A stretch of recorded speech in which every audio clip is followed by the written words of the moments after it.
ప్రియమైనటువంటి దైవ ప్రజలారా మరియు ప్రియమైనటువంటి సహోదరి సహోదరులారా, మున్ముందుగా మీ అందరికీ కూడా నూతన సంవత్సర శుభాకాంక్షలు, దేవుని దీవెనలు, ఆశీస్సులు మరియు ఆ యొక్క దేవాతి దేవుడు మిమ్ము మీ కుటుంబాలను 30దంతలుగా 60దంతలుగా 100దంతలుగా ఈ యొక్క నూతన సంవత్సరం అంతా కూడా మీకు తోడుండి మిమ్ము నడిపించునుగాక.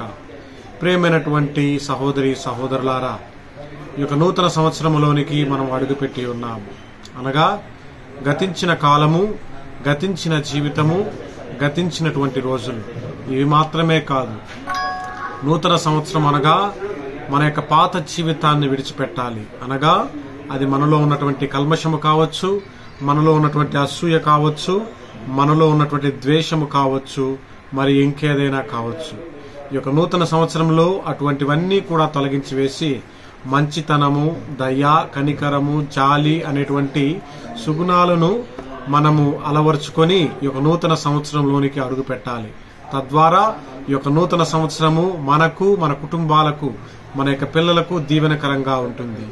ఈ యొక్క నూతన సంవత్సరం నాడు మన తోటి సహోదరి సహోదరులు అనగా మన ఇరుగు పొరుగు వారు, అవసరములలో ఉన్న వారిని మనకు చేతనైనంతగా ఆదుకున్నట్లయితే ఆ యొక్క దేవాది దేవుడు మనము చేసేటువంటి మంచి కార్యాలను బట్టి మనల్ని దీవిస్తాడు.